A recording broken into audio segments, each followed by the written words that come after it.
Hello girls, I am Diksha Upadhyay and as you know very well that I am your computer teacher. So girls, in our last class we learned about input devices and computer system, and our first chapter name is input and output devices. So I hope you all have studied it. Now we will learn the rest from our chapter, and now we will learn about output devices. Okay.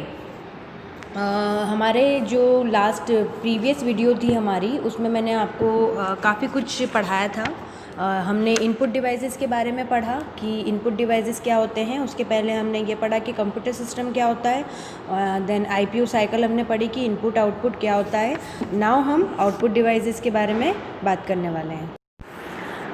So girls, now we will talk about output devices. Output devices are used to display the data that we enter into a computer and the result that we get after processing. Output devices क्या होते हैं? हम लोगों ने ये तो पढ़ा कि इनपुट डिवाइसेस क्या होते हैं। Now we will talk about output devices. Output devices क्या होते हैं? आउटपुट डिवाइसेस के थ्रू या आउटपुट डिवाइसेस का यूज़ किया जाता है जो भी डाटा हम कंप्यूटर को देते हैं एज ए इनपुट, तो उसकी प्रोसेसिंग होने के बाद जो हमें फाइनल रिजल्ट कंप्यूटर प्रोवाइड करता है, जो हमें कंप्यूटर से फाइनल रिजल्ट रिसीव होता है, that is called our output, जो कि हमें प्रोसेसिंग के बाद मिलता है। एंड आउटपुट डिवाइसेस की अगर हम बात करें तो monitor, printer, speakers are the example of output devices. Output devices के ये कुछ एग्जांपल होते हैं। Monitor, printer and speakers are the examples of output devices. So girls, our first output device is the monitor. The most common output device is the monitor. It is similar to a television. The output that we get on monitor is called the soft copy. देखो बेटा, जैसे कि हम लोग सभी जानते हैं monitor जो होता है वो आउटपुट डिवाइस होता है और बहुत ही कॉमन आउटपुट डिवाइस है ये। और मॉनिटर जो होता है वो बिल्कुल एज इट इज़ टेलीविज़न की तरह दिखाई देता है, और जो भी आउटपुट हमें मॉनिटर के थ्रू रिसीव होता है इसे सॉफ्ट कॉपी कहा जाता है. And there are three types of monitor: CRT monitor and LCD monitor. CRT monitor refers cathode ray tube, full form होता है CRT monitor का. And LCD monitor refers to liquid crystal display. LCD monitor का full form होता है liquid crystal display. इसके अलावा एक और LED monitor भी होता है जो हम लोग रिसेंट डेज़ में यूज़ कर रहे हैं अभी.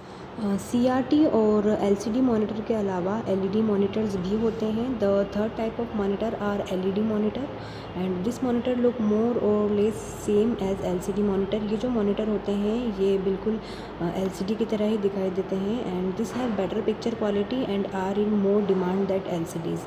इनकी पिक्चर क्वालिटीज़ बेटर होती है as compare to LCD monitors. And LCD monitors से ज़्यादा LED मॉनिटर की डिमांड की जाती है. एंड लाइट एमिटिंग डायोड इसका फुल फॉर्म होता है.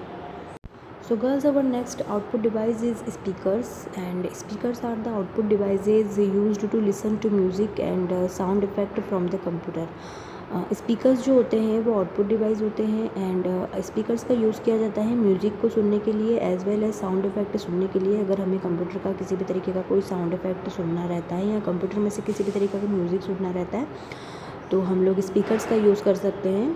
एंड दिस में be built into the system unit और कनेक्टेड विद द केबल्स. इसको हम लोग सिस्टम यूनिट या फिर केबल्स के थ्रू भी, CPU के केबल्स के थ्रू हम लोग इसको कनेक्ट कर सकते हैं.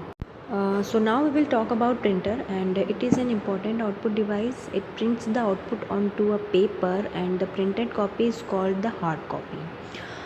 प्रिंटर जो होता है, जैसा हम सभी को पता है कि जो भी वर्किंग हम लोग करते हैं सिस्टम के अंदर, तो उस पर्टिकुलर जो भी हमारा डाटा होता है, जो भी हमारी इन्फॉर्मेशन होती है, तो वो पर्टिकुलर इन्फॉर्मेशन हमें अगर किसी पेपर पर चाहिए होती है तो वो हमें प्रिंटर के थ्रू ही मिलती है. प्रिंटर हमें वो जो प्रॉपर इन्फॉर्मेशन होता है वो एक पेपर पर हमको प्रिंट करके देता है. तो ये जो प्रिंटर होता है ये एक इम्पॉर्टेंट आउटपुट डिवाइस माना जाता है और आउटपुट को ही पेपर पर प्रिंट करता है. और जो प्रिंटेड कॉपी होती है उसे हम लोग हार्ड कॉपी बोलते हैं.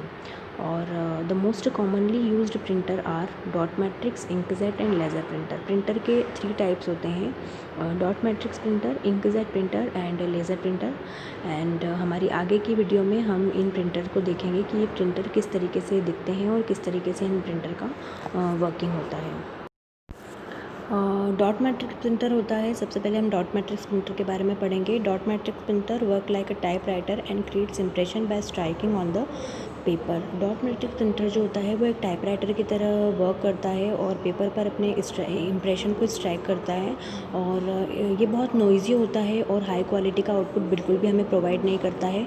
और जो आउटपुट ये प्रोवाइड करता है हमें वो ब्लैक और वाइट का होता है।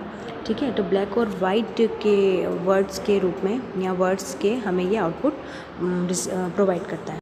Now if we talk about inkjet printer, inkjet printer जो होता है वो इंक की जो ड्रॉपलेट्स होती है उसकी मतलब स्प्रेस जो होती है वो एक पेपर पर प्रिंट होता है। टेक्स्ट और ग्राफिक्स जो उसके होते हैं मतलब इंक के ड्रॉपलेट्स के थ्रू स्प्रे करता है, मतलब वर्किंग करता है इसके टेक्स्ट और ग्राफिक्स को। एंड रूटीन बिजनेस वर्क और पर्सनल डॉक्यूमेंट के लिए जो इंकजेट प्रिंटर होता है वो आइडियल माना जाता है। और ये ब्लैक एंड वाइट के साथ साथ हमें कलर्ड आउटपुट भी ये हमें प्रोवाइड कर सकता है और हाई क्वालिटी के प्रिंट ये हमें प्रोड्यूस करता है। अगर हम किसी स्पेशल पेपर पर प्रिंट लेते हैं तो इंकजेट प्रिंटर जो होता है वो आइडियल माना जाता है रूटीन बिजनेस वर्क और पर्सनल डॉक्यूमेंट के लिए। Now will talk about laser printer. Laser printer जो होता है वो the laser printer uses laser beams and dry ink into to print ink to print actually मतलब प्रिंट करने के लिए लेज़र बीम का यूज़ करता है लेज़र प्रिंटर। एंड मोस्टली ये जो पब्लिशिंग हाउसेस होते हैं मतलब कि जहाँ पर हमारी बुक्स वगैरह पब्लिश होती हैं तो नॉर्मली ये बड़े बड़े पब्लिशिंग हाउस में ही इसका यूज़ किया जाता है। ये बहुत फास्ट वर्किंग होती है लेज़र प्रिंटर की और हाई क्वालिटी का आउटपुट हमें ये प्रोवाइड करता है। और एक बिल्कुल ये एक फ़ोटो कॉपियर की तरह वर्क करता है। और जो लेज़र प्रिंटर होता है वो उसकी कॉस्ट जो होती है वो ज़्यादा होती है as compare to inkjet printer, but इसकी वर्किंग बहुत फास्ट होती है और ये हमें हाई क्वालिटी का आउटपुट प्रोवाइड करता है। So girls, now we will talk about central processing unit means CPU। CPU का फुल फॉर्म होता है सेंट्रल प्रोसेसिंग यूनिट। CPU जो होता है हम सभी ने देखा है जो हमारा कंप्यूटर सिस्टम होता है उसके जो वायर्स होते हैं वो CPU से कनेक्टेड होते हैं। तो CPU के बारे में ज़्यादा बताने की आपको ज़रूरत नहीं है क्योंकि आप लोग बहुत अच्छी तरीके से जानते हैं कि CPU क्या होता है। तो girls, the full form of CPU is central processing unit. अब हम ये जान लेते हैं कि CPU वर्क किस तरीके से करता है। In a human body the brain has a very important role to play. The activities that we perform are the result of the signal which we receive from our brain.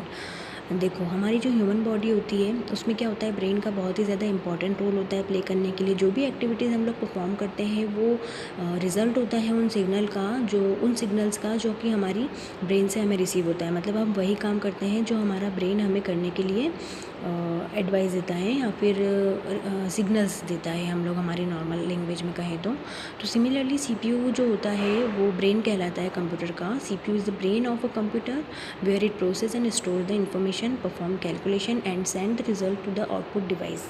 ठीक है, similarly जो CPU होता है वो computer का brain माना जाता है, ब्रेन कहा जाता है जहाँ पर ये इन्फॉर्मेशन को प्रोसेस करता है, स्टोर करता है इन्फॉर्मेशन को और कैलकुलेशंस को परफॉर्म करता है और जो फाइनल रिजल्ट होता है वो आउटपुट डिवाइसेस को सेंड कर देता है। ये सारी वो जॉब को परफॉर्म करता है जो कि हम इसे ऑर्डर करते हैं। It perform all the jobs that we order it to do. It is also known as the system unit. इसे सिस्टम यूनिट भी कहा जाता है। And girls, as we can see in our picture, जो भी picture आपको सामने दिख रही है इसमें आपको एक डायग्राम बना हुआ दिख रहा है कि memory unit, control unit and ALU मतलब arithmetic and logical unit. And ये जो डायग्राम है इसी तरीके से कुछ प्रोसेस करता है जो हमारा CPU होता है। तो the CPU has mainly 3 parts. CPU के 3 पार्ट्स होते हैं, memory unit, arithmetic and logical unit and control unit. तो मेमोरी यूनिट की बात करें तो the unit store information temporary और permanently according to our need. Memory unit जो होती है वो हमारी जो इन्फॉर्मेशन होती है उसको स्टोर करती है, टेम्परली भी करती है, परमानेंटली भी करती है, अकॉर्डिंग टू अवर नीड। हम चाहें तो उसमें हमारी जो भी इन्फॉर्मेशन होती है उसे हम लोग टेम्पररी भी स्टोर करके रख सकते हैं और परमानेंटली भी हम मेमोरी यूनिट में अपनी इन्फॉर्मेशन को स्टोर करके रख सकते हैं। Now arithmetic and logical unit ALU का फुल फॉर्म होता है, this unit perform all the arithmetic calculation and logical operator. जैसा कि बेटा हमें इसके नाम से ही पता चल रहा है कि जो अर्थमेटिक एंड लॉजिकल यूनिट है ये सारे अर्थमेटिक कैलकुलेशन जो होते हैं उसको परफॉर्म करती है। ये जो यूनिट होती है ये अर्थमेटिक कैलकुलेशन को परफॉर्म करती है और जितने भी लॉजिकल ऑपरेशन होते हैं उनको परफॉर्म करती है। Then our Next unit is control unit. The control unit works like a traffic policeman and manages all the operation of a computer.